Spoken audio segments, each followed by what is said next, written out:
Hello friends, I hope you're ready to prep with me. Today we are doing a big fall-inspired batch prep. I have a lot of squash to use up, as well as some potatoes and sweet potatoes, and just some other beautiful fall produce. So if you're ready, let's get started. First things first, let's get on our apron and put on some cooking music. And next I'm just getting out all of my produce. A lot of this is actually from our weekly produce delivery box. If you haven't seen that video yet, I'll link it in the corner and down below. And since there's a lot of produce to wash today, I'm just filling up the sink basin.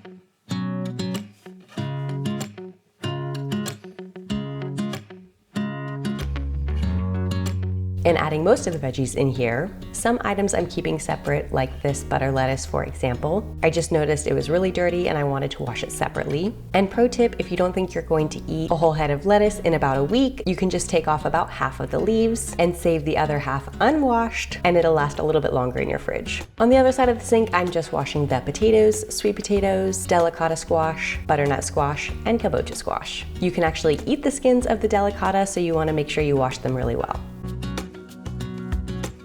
With squash, of course, there are going to be many ways you can prepare it. I always just choose the path of least resistance. I really don't like peeling them when they're raw, so I much prefer to either slice them in half and bake them and then scoop out the flesh that way, or like in the case of this kabocha squash, we are just going to stick the whole entire thing in the Instant Pot. If you prefer, you can chop everything first. You can actually chop this kabocha squash into slices and bake it like that, but personally, I just find it much easier to put the whole thing in the Instant Pot. So I'm just adding about 1.5 cups of water and the steam rack. And I pierced just a couple holes on the top just in case to let the steam escape, and then add the whole thing into the Instant Pot.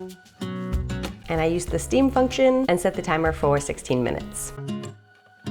For the delicata squash, like I mentioned, you can eat the skin, so you can actually just slice this into bite-sized pieces if you want, but I decided to keep it super simple and just slice it lengthwise. And these seeds are actually edible, so go ahead and save them. I just put them to the side to be baked later. Then add them to your baking tray, cut side down, and repeat with the butternut squash, whose seeds are also edible, so I'm saving those as well.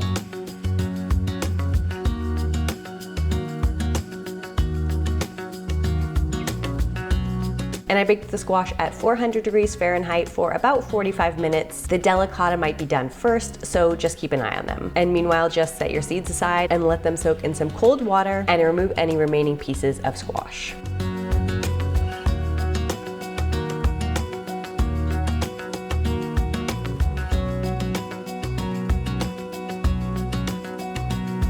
Sweet potatoes I usually roast whole, but I decided to mix it up today, so I wanted to peel them all and cut them into cubes. And we're just going to do a large tray bake. So I'm adding the bell peppers on there, just pierce a few holes to let steam escape, as well as some smashed garlic cloves.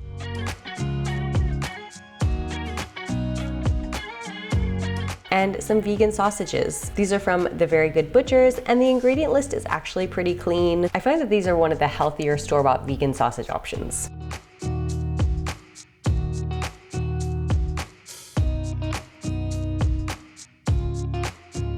And now just adding some garlic powder and some paprika. You can drizzle some veggie broth to help the spices stick if needed. And this tray will also bake at 400, so we're just adding it directly under the squash.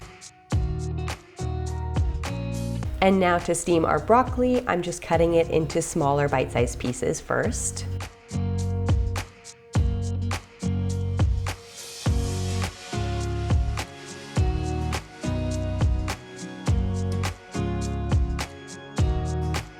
And now to check on the squash, you can tell they are fully cooked if they are easily pierced with a fork, so I'm just making sure that they are done, and then moving our second tray up to the top rack.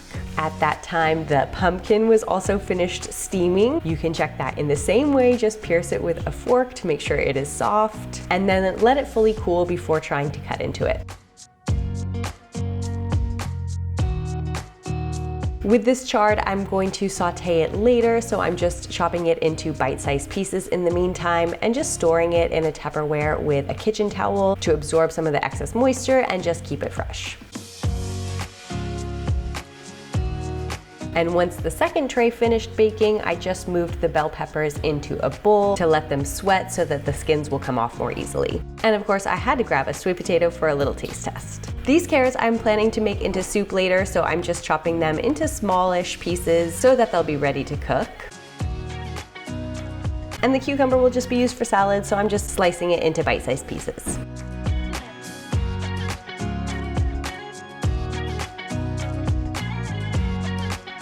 Lettuce can be wrapped in either paper towel or kitchen towel and added to a Tupperware or a Ziploc bag. And for the potatoes, I'm just doing a quick boil. Since I was finished with the oven, I decided to use the stovetop instead for those. And the last of our produce to wash is these apples. I'm just removing the skin, and we are going to turn these into stewed apples. So I'm just thinly slicing them and adding them to a pot, which I thought would be big enough, but clearly it was not. So I ended up just using the same pan that I had cooked the potatoes in once those potatoes finished cooking.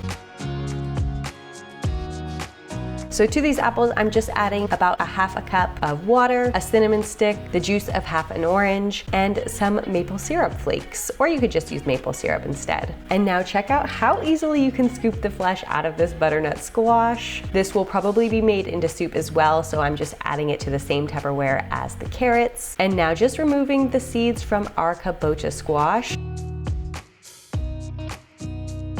And look how easily this skin peels off as well. You can just use your finger or the back of a spoon, and you have these beautiful, perfect pumpkin chunks. Kabocha squash is delicious. If you haven't tried it, I highly suggest trying it out. And now, of course, just removing the stems, seeds, and skin from our bell peppers. And slicing up our sausages. Since these were hot and ready to use, I decided to make a salad right away. This was a perfect post-meal prep meal.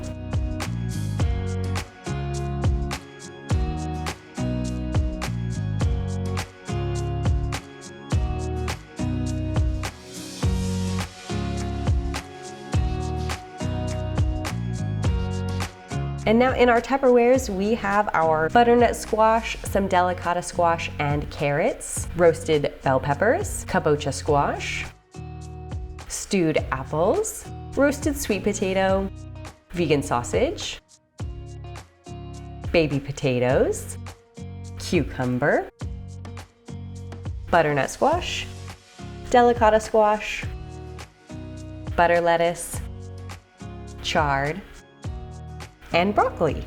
Now that everything is prepped and ready to go, we can relax. I can't wait to use all of this produce in my upcoming meals this week. And actually, if you have any favorite squash recipes that you would like to share, I would love to hear some. I do have a couple in mind to use up all of this squash that we prepped today. But if you have any favorites, you can leave it in a comment down below. And of course, if you enjoyed this video or found it helpful at all, don't forget to hit the like button. And with that, let's eat plants, and I'll see you guys next time.